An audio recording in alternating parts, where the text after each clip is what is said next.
नमस्ते मित्रांनो. मागील भागात आपण पाहिले मनोज मुख्यमंत्री साहेबांना निवेदनावर विचार करायला सांगून बाहेर पडतो. आता पुढे. दुसऱ्या दिवशी मनोजने वर्तमानपत्रांना, कलेक्टर कचेरी, कमिशनर ऑफिस, दिल्लीला अगदी राष्ट्रपती महोदयांना देखील निवेदन पाठवली होती. शेवटी वर्तमानपत्रात निवेदन छापून आलं.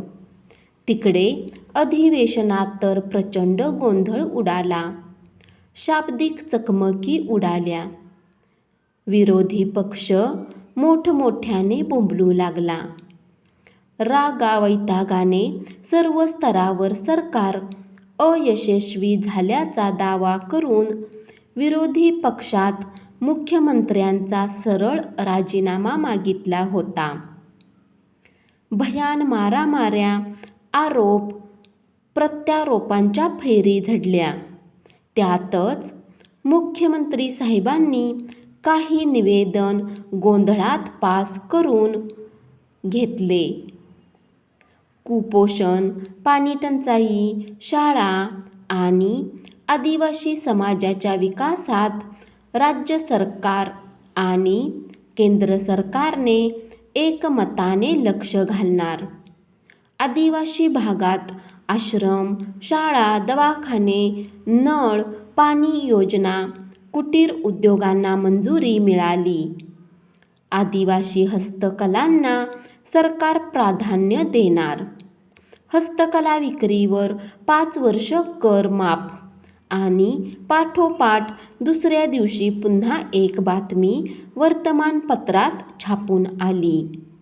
आदिवासी मंत्री नानासाहेब यांचा राजकीय वनवास सुरू. पक्षातून कायमची हकालपट्टी. बस. अवघ्या 4च दिवसात राजकीय वर्तुळात प्रचंड खळबळ उडाली होती.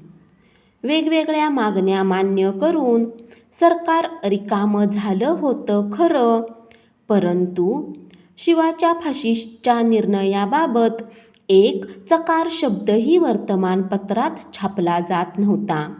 त्यासाठी मनोजने पुन्हा मुख्यमंत्री साहेबांना शिवाच्या निर्णयाबद्दल विचारणा केली.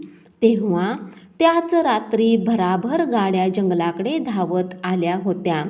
स्वतः खुद्द मंत्री साहेब मनोजला भेटण्यासाठी आदिवासी भागात येऊन दाखल झाले होते. त्या अंधारात सगळं गाव जमा झालं होतं. हळूहळू पलिते पेटले. त्या ढणढणत्या पलित्यांच्या प्रकाशात आदिवासींच्या चेहऱ्यावर अन्यायाचा सूर्य तळपत असताना दिसत होता. मुख्यमंत्री साहेब काहीसे गंभीर होत हात जोडून मनोजला आणि त्या जमावाला म्हणाले, मंडळी, तुमच्या शिवावर अन्याय होणार नाही याची मी खात्री देतो. मला फक्त 15 दिवसांची मुदत द्या. मनोजने मात्र ऐकलं नाही. तो खणकून म्हणाला, मुख्यमंत्री साहेब, तुम्ही आमचं आश्वासन टाळता आहात.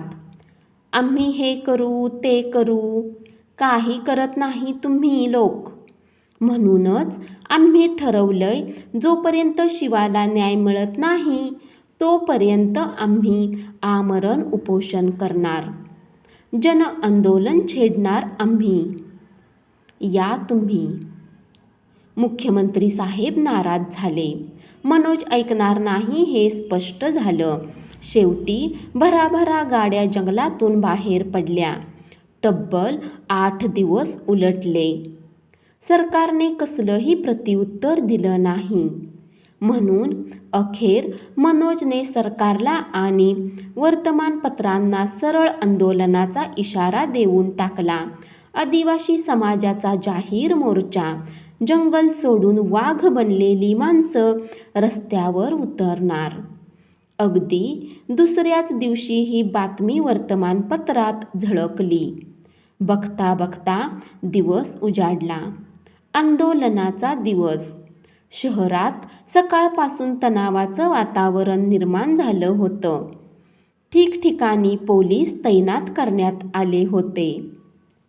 राखीव पोलीस दलाच्या 2 तुकड्याही तैनात झाल्या होत्या. न्यायाचा तो अन्यायाविरुद्धचा संघर्ष जंगलातून किमान 15,000 आदिवासी रस्त्यावर येणार असल्याची बातमी समजली होती आणि त्या मोर्चाचे नेतृत्व करणार होता तो पत्रकार मनोज.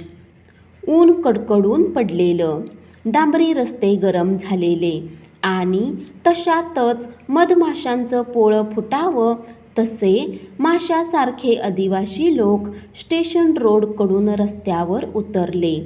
तब्बल 16-16.5 हजारांचा तो प्रचंड मोर्चा. पोलीस सतर्क झाले. ध्वनिप्रक्षेप कर्कश वाजू लागले. बाया, लहान मुलं, माणसं, म्हातारी कोतारी माणसं त्या मोर्चात सामील झाली होती. प्रत्येकाच्या हातात लाल बटवे, कापडी बॅनर्स दिसत होते. त्यांचे उन्हानं तापलेले काळेकुट्ट चेहरे सूर्यप्रकाशात चमकत होते आणि त्यातच मोठ्या आवाजात घोषणा सुरू झाल्या. अरे आवाज द्या, आम्ही एक आहोत. पोलिसांचा अत्याचार थांबलाच पाहिजे. अरे आवाज द्या, आम्ही एक आहोत. शिवाला न्याय मिळालाच पाहिजे. मनोज आगे बढो, हम तुम्हारे साथ है. त्या प्रचंड आवाजाने संपूर्ण शहर दुमदुमून गेलं. काही वेळानंतर तो जमाव एका प्रचंड मोठ्या मैदानावर जमा झाला. हजारो माणसं बसली. त्या सर्वांना उद्देशून मनोजने सर्वांना शांत करत स्टेजवरून म्हटलं, शांत व्हा, शांत व्हा. आजचा दिवस इतिहासात सुवर्ण अक्षरांनी रेखाटला जाणार आहे. सरकारने जो आपल्यावर अन्याय चालवला आहे त्याच्या विरोधात आपण उभे आहोत आणि एकत्र आलेलो आहोत. दुसरा मुद्दा आहे चंदाचा. जिच्यावर 5 हरामखोरांनी पाशवी बलात्कार केला त्यात मुख्य सूत्रधार आहे तो आदिवासी मंत्र्यांचा मुलगा अतुल, ज्याला कोर्टाने कसलीही शिक्षा न देता निर्दोष मुक्त केलेलं आहे. त्याच्या विरोधात आम्ही पुकारलेला हा संघर्ष थांबणार नाही. मित्रांनो, या सरकारला माती चारल्याशिवाय आम्ही गप्प बसणार नाही. ही सत्ता उलटवून टाकू आपण. जय हिंद म्हणत खरी तिथून पुढे उपोषणाला सुरुवात झाली होती. बघता बघता दिवस मावळला. लोक चेकाळली. रात्रीच त्यांनी निर्णय बदलला. उपोषणाने भागणार नाही. मंत्रालयासमोर ठाण मांडायला हवं आणि अगदी दुसऱ्याच दिवशी मैदान सोडून तो प्रचंड 16-17 हजारांचा आदिवासी जमाव तडक मंत्रालयाच्या गेटवर येऊन धडकला होता. पुन्हा घोषणा सुरू झाल्या. त्या प्रचंड आवाजाने संपूर्ण मंत्रालय हादरलं. कुणाचीही मंत्रालय सोडून बाहेर येण्याची हिम्मत होईना. ते सर्व आदिवासी लोक जंगलातल्या जखमी वाघासारखे भासत होते. तशातच अधूनमधून घोषणा उडायच्या. लोक ओरडायचे, इवळायचे. पोलिसांचा ताफा सज्ज होताच. तेवढ्यात स्वतः आयजी साहेब मनोजजवळ येत म्हणाले, मिस्टर मनोजराव, मुख्यमंत्री साहेबांच्या आदेशानुसार फक्त 2च माणसं त्यांना भेटायला आत जाऊ शकतात. ठीक आहे. आणि दुसरं असं, तुम्ही लोकांना शांत बसायला सांगा प्लीज. आयजी साहेबांच्या विनंतीला मान देऊन मनोजने जनसमुदायाला शांत करून टाकलं. आपण माणसं आहोत. आपल्याला न्याय द्यावाच लागेल. त्यासाठी मी आणि पाटील मुख्यमंत्री साहेबांना भेटण्यासाठी आत जातो आहोत. तेव्हा तुम्ही शांत व्हा. तेवढ्यात घायाळ झालेली चंदा उठून उभी राहत ओरडली, साहेब, मी पण तुमच्याबरोबर येणार म्हणून. मनोज चमकला, म्हणाला, चंदा, आम्ही तुझ्या शिवासाठीच आत जात आहोत. तू थांब इथेच. मी आणि पाटील लगेच आलोच. नाही, मी येणार साहेब, चंदा हट्टाने बोलली. चंदा, मनोज वैतागत बोलला, अगं, हे आम्ही एवढं कुणासाठी करत आहोत? शिवासाठी आणि तुझ्यासाठीच ना. मग तू का ऐकत नाहीस? मी आज कुणाचं बी ऐकणार नाही. मी या सरकारला जाब विचारणार आहे. माझी इज्जत ज्यांनी घेतली त्याला तुम्ही काय सजा दिली हे म्या विचारते. म्हणून मला येऊ द्या साहेब. त्यात वरून कडक ऊन, खाली गरम डांबरी रस्ता असल्याने लोक हळूहळू मागण्याचा विचार करू लागले. शेवटी मनोज आयजी साहेबांकडे वळला आणि म्हणाला, आयजी साहेब, लोक ऐकण्याच्या मनस्थितीत नाहीत. तेव्हा गोंधळ घालण्यापूर्वी आम्हा तिघांना आत जाण्याची परवानगी द्यावी. ठीक आहे, मी मुख्यमंत्री साहेबांना विचारतो. जस्ट मिनिट म्हणत आयजी साहेब गेटवर आले. रिसिव्हर उचलून मुख्यमंत्र्यांना म्हणाले, मुख्यमंत्री साहेब, मनोज आणि पाटील साहेबासोबत चंदा नावाची एक बाई आत भेटायला येऊ इच्छिते. तिला नाही सोडलं तर लोक गोंधळ करतील साहेब. लोक आत्ताच आरडाओरडा करतात. तेव्हा मी काय करू सर? ठीक आहे, त्या तिघांना आत पाठवा आणि सतर्क रहा. गोंधळ व्हायला नको. मुख्यमंत्री बोलले. ठीक आहे सर, आत्ता पाठवतो म्हणत आयजी मागे वळले. मनोज समोर आले आणि म्हणाले, मनोजराव, तुम्ही तिघं आत जाऊ शकता. चला चला म्हणत मनोज पाटील आणि चंदाला घेऊन गेटवर आला. समोरच्या लोखंडी भल्या मोठ्या गेटवर सिक्युरिटी फोर्स उभे होते. त्यांनी मनोजची, पाटलांची आणि चंदाची कडक तपासणी केली. सोबत कसलंही शस्त्र नसल्याचे पटताच छोटंसं गेट उघडलं गेलं. मनोज पाटील यांच्या पाठोपाठ चंदा गेटच्या आत येताच वेगाने छोटं गेट बंद करण्यात आलं. पाठोपाठ घोषणा सुरू झाल्या. चंदा, मनोज, आगे बढ़ो, हम तुम्हारे साथ है. तो घोषणांचा प्रचंड आवाज दुमदुमत असतानाच अचानक घोळक्यातले समोरचे 7-8 लोक उठून पळत आले. त्यात अचानक पळत आलेल्या लोकांना पाहून गेटवरचे सुरक्षा अधिकारी सावध झाले. स्टेनगन उचलल्या गेल्या. काही पोलीस फोर्सही पुढे धावले. जाळ्यांनी त्यांना अडवू लागले. तरीही लोक ऐकेनात. त्यातले 2-4 माणसे लोखंडी गेट चढून जाण्याचा प्रयत्न करत होते. पोलीस वाऱ्याच्या वेगाने पुढे धावले. काठ्या मारू लागले. तसे पुढे पळालेले मागे पळाले. समोरच गर्दी असल्याने त्यांना पळता भुई थोडी झाली होती. ते 4-5 जण तडक गर्दीत शिरले. पाठोपाठ पोलीसही धावले.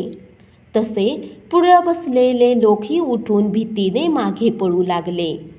मधल्यांना काहीच कळेना. शेवटी मारण्याच्या भीतीने पळालेले लोक धपाधप माणसांच्या अंगावर पडू लागले. बाकीचे पोरं, बाया, माणसं काहींच्या पायाखाली येऊ लागली. भयानक आकांत आरडाओरडा, रेटारेटी चालू झाली. पोलीसही भांबावले. ते लोकांना थांबवत होते. तरीही लोक एकमेकांना तुडवत पळू लागले. त्या भीषण किंकाळ्या, तो खोल आवाज, रक्त सांडू लागलं. उन्हातानात श्वास कोंडू लागले. कुणाच्या नरड्यावर, कुणाच्या पोटावर, कुणाच्या तोंडावर. त्या लोंढ्यांचे पाय पडल्याने लोक आकांत करून जीव सोडू लागले. तसा मनोज, पाटील, चंदा गेटच्या आतून ओरडले, थांबा, थांबा, पळू नका. कोणीही थांबेना. बघता बघता भयंकर संहार कोसळला. काही वेळ भरून कोंडलेले श्वास, भयान रक्तपात, वारा सुन्न झालेला, अस्ताव्यस्त पडलेली ती 450-500 पर्यंत. मनोज बाहेर आला. त्याचे डोळे फाटले होते. मृत्यूचे भयान नाट्य त्यानं आयुष्यात आज पहिल्यांदाच पाहिलं होतं. बायका, म्हातारी माणसं, लहान मुलांची प्रेतं पाहून मनोजने गच्च डोळे मिटले. हे काय झालं? यांच्या जीवनाचा सूर्यास्त का व्हावा? का? आणि त्याच वेळेला आकाशात असंख्य गिधाडं घिरट्या घालायला लागली होती. मनोजचं मस्तक मात्र जागेवर राहिलं नव्हतं. माणसांची भविष्य, त्यांच्या मागण्या, हंबरण्यासोबत पार जळून खाक झाल्या होत्या. शेवटी त्या संपूर्ण परिस्थितीला मनोजला जबाबदार धरण्यात आलं आणि मनोजच्या हातात आईजींनी बेड्या ठोकल्या. तो तुरुंग, त्या तुरुंगातल्या जाड भिंती मनोजला स्वस्थ बसू देईनात. ती प्रेतं आणखी त्याच्या डोळ्यासमोर भरकटत होती.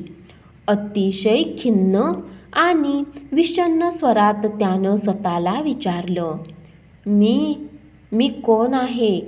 माणूस की जनावर? कदाचित माणूसच असावा, पण माझा गुन्हा तरी काय? मी सूर्य पाहिलेला माणूस. मला अधिवाशांच्या जखमात, त्यांच्या दुःखात सूर्य तळपताना दिसला, म्हणूनच मी. पण ती प्रेतं मला स्वस्थ बसून देत नाहीत. घिरट्या घालतात माझ्या भोवती. हो, मला जायला हवं. ते मला बोलावतात. त्या गिधाड जंगलातून खाली उतरतील आता. असंख्य चिता जंगलाच्या घडीला पेटतील. हा, ओरडत तो अचानक फिदी हसू लागला. खूप मोठमोठ्याने हसू लागला. वेड लागल्यासारखा. धन्यवाद. कथा कशी वाटली कमेंट्समध्ये जरूर कळवा. आणि अशाच नवीन कथा किंग ऑफ स्टोरीज या चॅनलवरती दररोज ऐकत रहा आणि चॅनलला जरूर सबस्क्राईब करा.